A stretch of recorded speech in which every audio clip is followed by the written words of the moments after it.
What is going on? Welcome to Trucker News Week with Big Trucker B. Thank you for tuning in. And we're going to just jump into the top news from last week and partially this week as well, because there's some big stories going on right now that I would like to share with you. Quick side note, I know a lot of people are talking about the tariffs with Trump and all that, because that's kind of like a big trending story. However, I will not get into that because politics is not my thing. And the last thing I want to do is tick anybody off on my channel. So sit back and relax, and let's just jump right into this.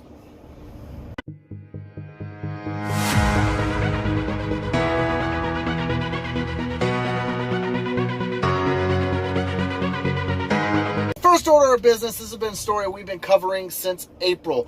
The truck driver that caused the fatal accident on I-17, he will not be getting a GPS tracker. Now, this is coming from Transportation Nation Network, and it goes on like this. This is from Denver, Colorado. The truck driver facing 40 criminal charges in connection to a fiery fatal crash along I-70 in April back in court on Friday to make his case on why he should not be required to wear a GPS tracking device. Miguel Lazaro Aguilera Medeiros was flanked by his wife Nalia Gonzalez and his attorney Robert Corey as he entered the Jefferson County courtroom to argue he was not a flight risk as prosecutors contended. Before entering the courthouse, though, Corey spoke with contingents of the local media reporters. Corey lashed out, calling the ankle monitor a useless cosmetic shackle, and he was saying that it would be humiliating to Medeiros. Corey also mentioned that if he was going to flee, he would have fled in the last 11 days he's been out on bond. Prosecutors wasted no time in filing a motion on Monday, May 20th, asking District Judge Chris Zinziak to order Medeiros to be required to wear a GPS-enabled ankle monitor. In the motion, prosecutors allege the People's investigation has revealed that the defendant attempted to flee the scene of the collision. This was previously unknown at the time of the original bond setting. In the hearing on Friday, prosecutors offered evidence for the first time of its allegation Medeiros attempted to flee. The district attorney contended witnesses from the crash scene told investigators they observed Medeiros attempting to make an escape. Further, the prosecution argued if Medeiros is convicted, he will face a mandatory prison time, which makes him even more likely to run. Judge excuse me, guys, I'm sorry.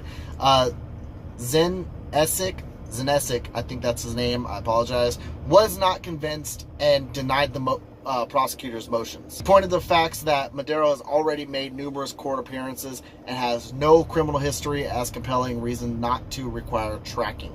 According to Corey, Medeiros has already surrendered his Cuban passport and has no intention of violating the court's orders to remain in Colorado.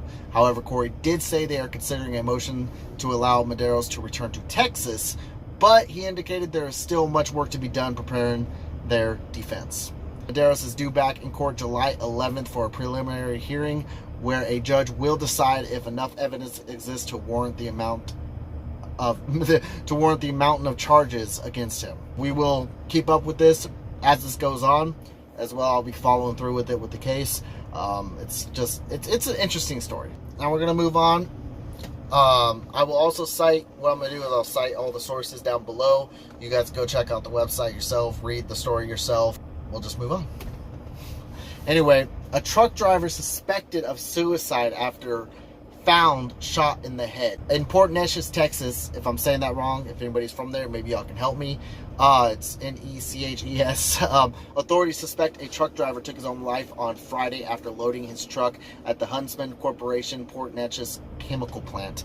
Jefferson County investigators said the contract truck driver from Harris County was last seen loading his truck at about 8:30 a.m. Friday. Justice of the Peace, Brand Burrett, said that after the truck sat idle for a while, workers approached the vehicle to check on the driver.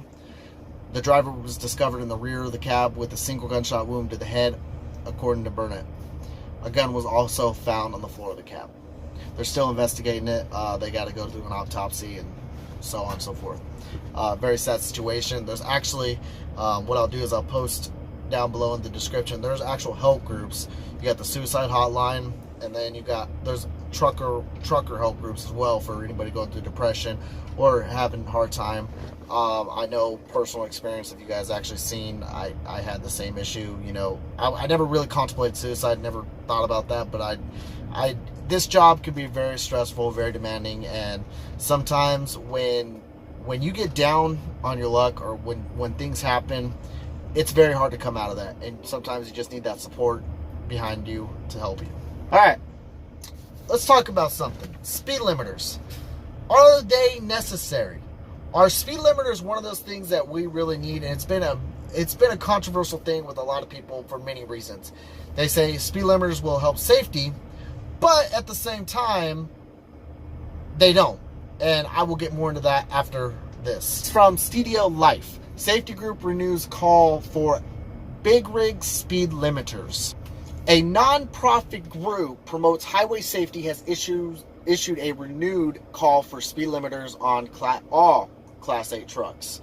On May 30th, a group called Road Safe America shared a Facebook post encouraging constituents to contact the representatives to demand that the U.S. Department of Transportation issue a final rule that would require that speed limits or speed limiters be placed on all semi-trucks. The group advocates for a 65 mile per hour speed limit for all trucks.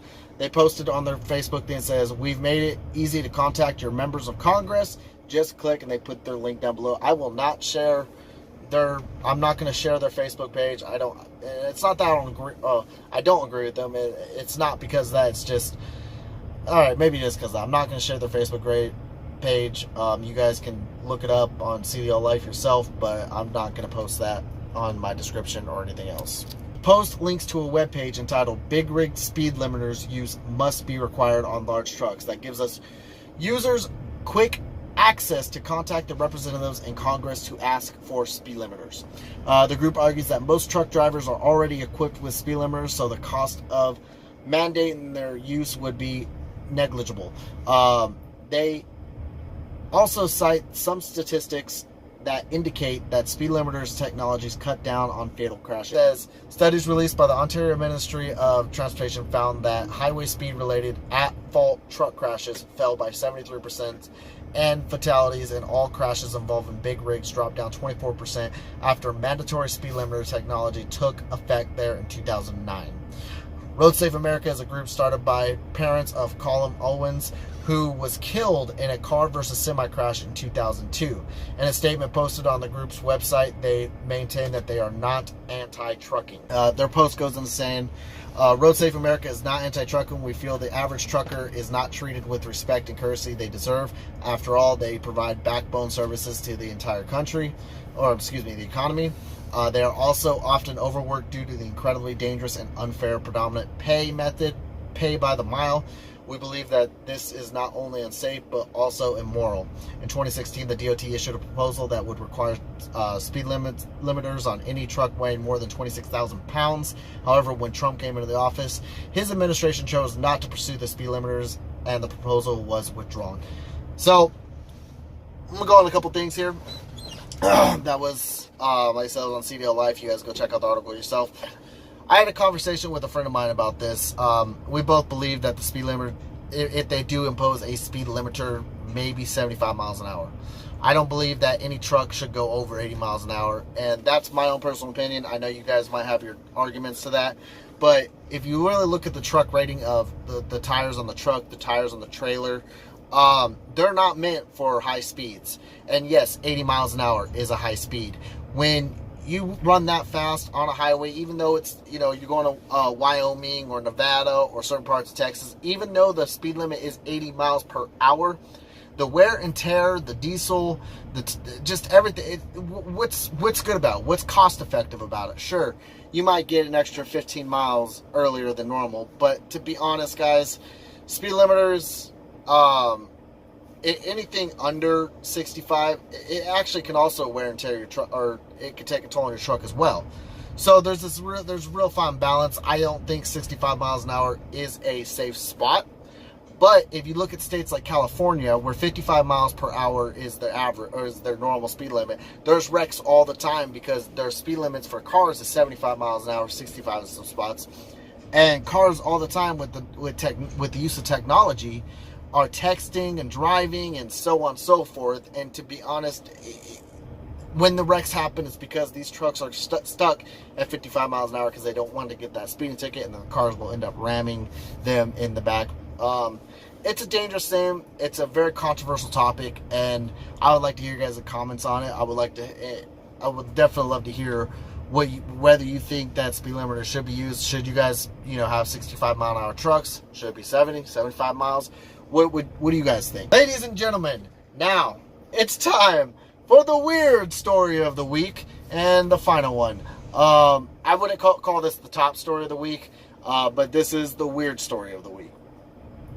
A truck driver cures sausages under the trailer as they drive. What the hell am I reporting on anymore? A number of years ago, a while back before I was still, semen in my daddy's ball sack, there was a time where drivers would actually cook their meat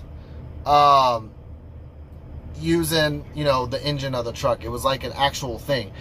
They would prepare the lunch or dinner by wrapping it in aluminum foil and securing it to the engine of their vehicle. There was actually a cookbook on how to do that. But there was one driver who went above all of them. Anyway, so a California Highway Patrol at the Dunmar Gray Commercial Enforcement Facility posted this photo explanation to their Facebook page. They said it was taken while performing a level 1 inspection. They wrote, while underneath this trailer, several interesting items were seen dangling from underneath the crossbeam. Upon further investigation, it appeared that the driver was utilizing a creative space to cure his sausage. This is not a recommended technique. The airflow under the trailer is full of exhaust fumes and roadway debris. Can you imagine the freaking dead animals and the debris? Yeah, it's just, guys, no, just no. All right, there's other ways to do this. To be fair, it says on Trucker News, if they put, we can only hope this was not a considerably late April Fool's Day post, and it wasn't. On their post, it goes, and I'll screenshot it for you and put it in, but it says, violation of the week, how not to smoke sausage. Smoking sausage is a process. Put the hanging or racked sausage in an area that allows good air circulation all around them and let them rest until they have dried to the touch. This week's picture was taken by a sharp-eyed inspection crew during a routine level 1 inspection while underneath this trailer. Several interesting items were seen dangling from underneath the crossbeam. Upon further investigation, it appeared that the driver was utilizing a creative space to cure his sausage and so on and so forth, which you guys already remember that. While the CVSA guidelines do not address the situation specifically, our entire staff would like to inform our readers this is not a sanitary method for curing meat products. No shit, Sherlock. I'm sorry about that. So, ladies and gentlemen, the top story of the week, because it is this week and I have already covered it, but I want to cover it again. DOT Blitz Week. And you know what that means, ladies and gentlemen? That means pucker up, because it's going to be a wild one. Listen, we have safety equipment, or we have, a job to do, and that is to make sure our equipment is safe. All right, I don't see nothing wrong with doing these blitzes, but at the same time, if they would be doing their job all the time, they wouldn't need to do these blitz. But I'm not gonna push that too much, because I know I'm gonna get some shit like, yo, Big Trucker B, shut up. We don't want the scales open 24/7 like California. I know that. I don't want them either, but what I'm saying is it's just a giant cash grab in the middle of the year, every year. It's really not that big of a deal because it happens every year, but we all treat it like it's a big deal because some of us, like myself, are just taking a couple days off and enjoying the life at home. So, anyway, I hope you all enjoyed Trucker News Week. If you did, please hit that subscribe button. Hit that bell icon so you guys can get notifications every time I post Trucker News Week or any random video that I decide to come up with. Also, please subscribe if this is your first time here. I'm still working on a better way to do this, but as of right now, you get what you get and you don't throw a fit. So, Y'all be safe. And as usual, Big Trucker B out.